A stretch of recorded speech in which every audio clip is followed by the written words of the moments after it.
ঘোষণার পরেও যে আর গুলি চালানো হবে না সাধারণ জনগণের উপরে বা বিক্ষোভকারীদের উপরে বা ছাত্র জনতার উপরে যারা গুলি চালিয়েছে তাদেরকে তো এখন আইনের আওতায় আনতে হবে। হয় সেনাবাহিনী নিজে কোর্ট মার্শাল করবে অথবা তারা পুলিশের হাতে তুলে দেবে এদের বিচারের জন্য। তো আপনি যে প্রশ্নটা করলেন যে সেনাবাহিনী কেন নীরব থেকেছে, তাদের মধ্যে একটা অপরাধবোধ ছিল এবং এই অপরাধবোধ তারা ঢাকতে চেয়েছে। কারণ এই সেনাবাহিনী তো আয়নাঘর তৈরি করেছিল, আমাদের ভুললে চলবে না। তো এই সেনাবাহিনী আয়নাঘরের স্রষ্টা ছিল। আর জামাতের প্রশ্ন বিভ্রান্তিকর, জামাত কেন রেসপন্ড করলো না? দর্শক, গণ অভ্যুত্থানের 7 মাস পরেও কেন বিচার হচ্ছে না? আওয়ামী লীগের দোষরদের বিচার হচ্ছে না, যারা সরাসরি গণহত্যার সাথে জড়িত ছিলেন? কি করছে পুলিশ, কি করছে সেনাবাহিনী, কি করছে দেশের প্রশাসন, এবং ডক্টর ইউনূসের বা কাজ কি? এবং জামাতের আমির ডক্টর শফিকুর রহমান তিনি বলেছেন যে শেখ হাসিনাকে বারবার স্বৈরাচার বলা ঠিক হবে না। তিনি এই কথা কেন বললেন? তিনি কি ভারত থেকে কোনো সুসংবাদ পেলেন কিনা? প্রিয় চলুন আমরা এ বিষয় নিয়ে মাহমুদুর রহমান খুবই গুরুত্বপূর্ণ আলোচনা করেছেন, আমরা তার আলোচনাটি শুনব। জেনারেল ওয়াকার এবং সব জেনারেল সাহেবদের যে আপনারা নিজের উদ্যোগে এই তদন্ত করুন এবং বিচার করুন যারা 3 তারিখের আগে কিংবা পরে নিরস্ত্র জনগণের উপরে গুলি চালিয়েছে। পরবর্তীকালীন সরকারের এখন পর্যন্ত ধরেন মৃতের সংখ্যা নিয়েও কিন্তু ধরেন আমরা চূড়ান্ত কোনো ফিগার পাই নাই। জাতিসংঘ বলছে 1400 জন, একদম ডেফিনেটলি তারা 1400 জনকে হত্যার কথা বলছে। তার মধ্যে 13% হচ্ছে শিশু, মানে যাদের বয়স 18 বছরের নিচে। তো পাশাপাশি রিপোর্টে আরেকটা বিষয় এসছে যে আমাদের রাজনৈতিক দল জামাতে ইসলামী এবং ছাত্র শিবির তাদেরকে রেসপন্ড করে নাই প্রপারলি। আর্মি থেকেও রেসপন্ড করা হয়নি, আর্মি বা ডিজিএফআই থেকেও এই অনুসন্ধানে প্রপারলি রেসপন্ড করা হয়নি। এই বিষয়টা কি কেন, কিভাবে, কি মনে করেন আপনি? এটা কি ভয়ে, কি অনুরাগে, কি? আমি জানি না। আর্মির দিক থেকে এক ধরনের হয়তো তাদের অপরাধ বোধ কাজ করেছে সেনাবাহিনী, কারণ এই রিপোর্টে পরিষ্কার বলা হয়েছে যে সেনাবাহিনী থেকেও গুলি করা হয়েছে, এই রিপোর্টের মধ্যে আছে। কিন্তু তার মানে সেনাবাহিনীও দায় মুক্তি পাচ্ছে না। এবং এখন সেনাবাহিনীর যারা কমান্ডার বা আর্মি চিফ জেনারেল ওয়াকার, তাদের দায়িত্ব হচ্ছে এখন যে কারা গুলি চালিয়েছে তাদেরকে চিহ্নিত করা। যেমন আমার কাছে একটা খবর আছে যে যখন জুনিয়র অফিসাররা বাধ্য করলো সিনিয়রদের এই ঘোষণা দিতে যে ছাত্রদের উপরে আর গুলি চালানো হবে না, এটা সম্ভবত 2 কিংবা 3 তারিখে, আগস্টের 2 বা 3 তারিখে জুনিয়র অফিসাররা বাধ্য করলো। এখানেও কিন্তু সিনিয়রদের কোনো ক্রেডিট নাই। জুনিয়ররা বললো আমরা আর গুলি চালাতে পারবো না আমাদের ভাই বোনের উপরে, আমাদের সন্তানের উপরে। কিন্তু তারপরেও কোন কোন কমান্ডাররা এই ডাইরেকশন যেটা ছিল আর্মি চিফের, যার গুলি চলবে না, এটাকে প্রত্যাখ্যান করে তারা গুলি চালিয়েছে। এবং তার মধ্যে একজন ব্রিগেডিয়ারও ছিল যার টেলিভিশনে যার সাক্ষাৎকার প্রচারিত হয়েছিল ওই সময়, এবং তিনি খুব অহমিকার সাথে বলেছেন যে আমরা সব ঠান্ডা করে দিচ্ছি, আমরা এই আন্দোলন আমরা থামিয়ে দেব। তো যারা 3 তারিখের সেই ঘোষণার পরেও, সেনাপ্রধানের ঘোষণার পরেও যে আর গুলি চালানো হবে না সাধারণ জনগণের উপরে বা বিক্ষোভকারীদের উপরে বা ছাত্র জনতার উপরে যারা গুলি চালিয়েছে, তাদেরকে তো এখন আইনের আওতায় আনতে হবে। হয় সেনাবাহিনী নিজে কোর্ট মার্শাল করবে অথবা তারা পুলিশের হাতে তুলে দেবে এদের বিচারের জন্য। তো আপনি যে প্রশ্নটা করলেন যে সেনাবাহিনী কেন নীরব থেকেছে, তাদের মধ্যে একটা অপরাধবোধ ছিল এবং এই অপরাধবোধ তারা ঢাকতে চেয়েছে। কারণ এই সেনাবাহিনী তো আয়নাঘর তৈরি করেছিল, আমাদের ভুললে চলবে না। তো এই সেনাবাহিনী আয়নাঘরের স্রষ্টা ছিল। আর জামাতের প্রশ্ন বিভ্রান্তিকর, জামাত কেন রেসপন্ড করলো না? এটা জামাতের কিছু কিছু রাজনীতি কনফিউজিং এবং ভুল বার্তা দিচ্ছে। যেমন ধরুন জামাতের আমির ডক্টর শফিক কিছুদিন আগে লন্ডনে গিয়ে একটা সবাই বোধহয় বলেছিলেন যে আমাদের সবসময় ফ্যাসিবাদ ফ্যাসিবাদ এটা বলা উচিত না, প্রতিদিন ফ্যাসিস্ট বলা উচিত না, তা মানে সমাজে একটা তাতে এক ধরনের ঘৃণা তৈরি হবে, মানে উনি খুব ভালো ভালো কথা বলার চেষ্টা করছিলেন।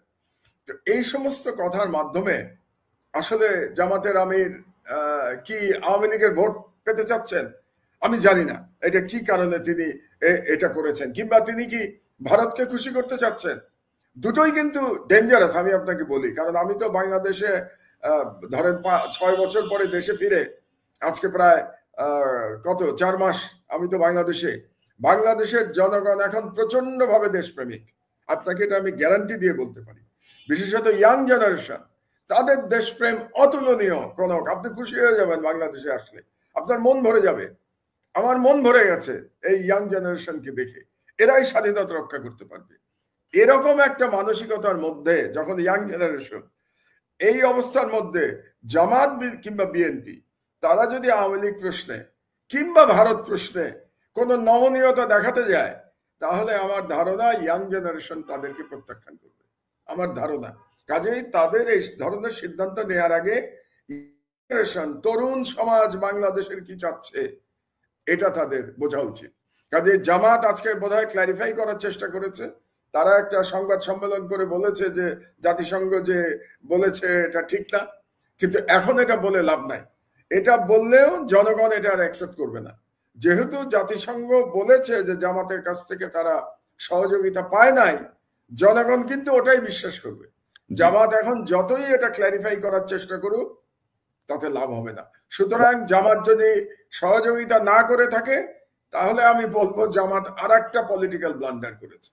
জামাত তো অনেক পলিটিক্যাল ব্লান্ডার করেছে তাদের এই স্বাধীনতা উত্তর বা স্বাধীনতার সময় থেকে বাংলাদেশে। এর মধ্যে আর একটা ব্লান্ডার তারা করেছে জাতিসংঘের সাথে সহযোগিতা না করে, যদি তারা সহযোগিতা না করে থাকে। না, তবে আমরা ধরেন আর্মির একটা সুনির্দিষ্ট বক্তব্য চাই, মানে অপরাধ বোধ বলে তো আমরা বলছি, কিন্তু তাদের একটা বক্তব্য চাই আমরা। পাশাপাশি জামাতের একটা সুনির্দিষ্ট ব্যাখ্যা আসা উচিত যে কি পরিস্থিতিতে তারা এরকম একটা ভয়াবহ ঘটনায় জাতিসংঘকে সহযোগিতা করলো না, যেটা জাতিসংঘকে বলতে হচ্ছে। পাশাপাশি আপনি যদি দেখেন যে আর্মি গ্রেডেড বুলেটের কথা কিন্তু বলছে জাতিসংঘের রিপোর্টে, এবং বলা হচ্ছে যে সেই বুলেট, যে বুলেট আপনার বুলেট প্রুফ, মানে বর্ম ভেদ করে ঢুকে যায়, এত শক্তিশালী বুলেট এখানে ব্যবহার করা হয়েছে। তা আমার মনে হয় সেনাবাহিনী ছাড়া আর কারো কাছে বুলেট থাকার কথা না। আর্মি, র্যাব, বিজিবি এইসব জায়গায় আমার মনে হয় যে এখানে একটা আলাদা একটা তদন্ত হওয়া উচিত যে কারা কিভাবে। না, আর্মি আরেকটা কথা বলি আমি ভুলে যাওয়ার আগে, কনক, যে আর্মির স্বার্থে এটা করা উচিত। কারণ বাংলাদেশ আর্মি পিস কিপিং এ তারা 1 নম্বর, আপনি তো জানেন, জাতিসংঘের পিস কিপিং এ। এই রিপোর্ট কিন্তু আর্মির রেপুটেশনের জন্য খুবই ক্ষতিকারক একটা রিপোর্ট, জাতিসংঘের রিপোর্ট। এখন যদি প্রশ্ন ওঠে যে আর্মি নিজের দেশের মানুষের উপর গুলি চালিয়েছে, নিজের দেশের মানুষকে হত্যা করেছে, সেই আর্মিকে আমরা জাতিসংঘের পিস মিশনে চাই না, তাতে তো বাংলাদেশের সেনাবাহিনীর ক্ষতি হবে, বাংলাদেশের ক্ষতি হবে। আমরা তো চাই না এই ক্ষতি হোক বাংলাদেশের বা বাংলাদেশের সেনাবাহিনীর। কাজে আমি আহ্বান জানাবো আজকের আপনার এই টকশোর মাধ্যমে জেনারেল ওয়াকার এবং সব জেনারেল সাহেবদের যে আপনারা নিজের উদ্যোগে এই তদন্ত করুন এবং বিচার করুন। যারা 3 তারিখের আগে কিংবা পরে নিরস্ত্র জনগণের উপরে গুলি চালিয়েছে, তাদের বিচার হওয়া দরকার। তাদেরকে চিহ্নিত করুন আপনারা। এবং শুধু এটা তো নয় মাহমুদ ভাই, আপনি তো জানেন যে এটা আরেকটা ঝুঁকি নিয়েছে বাংলাদেশ আর্মি, যে ধরেন আমাদের সেনাবাহিনী যে শুধু পিস কিপিং এ কাজ করে তা তো না, আমাদের এখান থেকে কিন্তু বহু এপিসি, বহু অস্ত্র, বহু কিছু ভাড়ায়ও খাটে কিন্তু বিভিন্ন দেশে। এটা থেকে বাংলাদেশটা ভালো আর্ন করে। গরিব দেশ হিসেবে এই সুযোগটা। দর্শক, শুনছিলেন আমাদের আলোচনাটি এবং বুঝতে পেরেছেন এই আওয়ামী লীগের দোসর কারা বা আওয়ামী লীগে কি করে গিয়েছেন। আওয়ামী লীগ কিন্তু সেনাবাহিনী থেকে নিয়ে প্রত্যেকটি পুলিশ প্রশাসন এবং প্রত্যেকটি সরকারি কর্মকর্তাদেরকে টাকা দিয়ে এবং তাদের করে নিয়েছিলেন, এবং তারা কিন্তু গণহত্যার সাথে সকলে জড়িত ছিলেন। সেই বিষয়টি কিন্তু আমাদের মাথায় রাখতে হবে এবং সেই বিষয়টি বিবেচনা করেই কিন্তু এই যে আমাদের যে গণহত্যার বিচার হচ্ছে না, সেটি কিন্তু দেরি হওয়ার প্রধান কারণ। সেই কারণটি হলো কারণ এখানে সেনাবাহিনী সেই বিরুদ্ধে অ্যাকশন নিচ্ছে না, কারণ তারা নিজেরাও জড়িত, পুলিশ সে নিজেরাও জড়িত, যারা এর বিচারটা করবে আইনজীবী তারা নিজেরাও জড়িত। অতএব আমরা আগে চাই এই পুলিশ প্রশাসন সেনাবাহিনী থেকে নিয়ে এবং চুপ্পুকে সহ পরিবর্তন করা, তারপরে যদি আমরা এই গণহত্যার বিচার পাই। আর যদি এদেরকে আমরা ক্ষমতায় বসায় রেখে বিচার চাই, তাহলে এটা বোকামি ছাড়া কিছুই নয়। তবে ডক্টর শফিকুর রহমান কেন বলল শেখ হাসিনাকে বারবার স্বৈরাচার বলা ঠিক হবে না, এটি আসলে শফিকুর রহমান ভালোটা জানে। তবে আমাদের এখানে যে ধারণা, হয়তো শফিকুর রহমান এখানে কিছু ভালো সাজার চেষ্টা করছেন এবং আওয়ামী লীগের হাত ধরার চেষ্টা করছে, এবং তারা মনে করছে হয়তো আওয়ামী লীগের সাথে আমরা এত নমনীয় ব্যবহার করলে আওয়ামী লীগের যে সমর্থক আছে হয়তো তারা তাদের সাথে যুক্ত হয়ে যাবেন। আরও অন্য উদ্দেশ্য থাকতে পারে, এটি ডক্টর শফিকুর রহমান ভালো জানেন।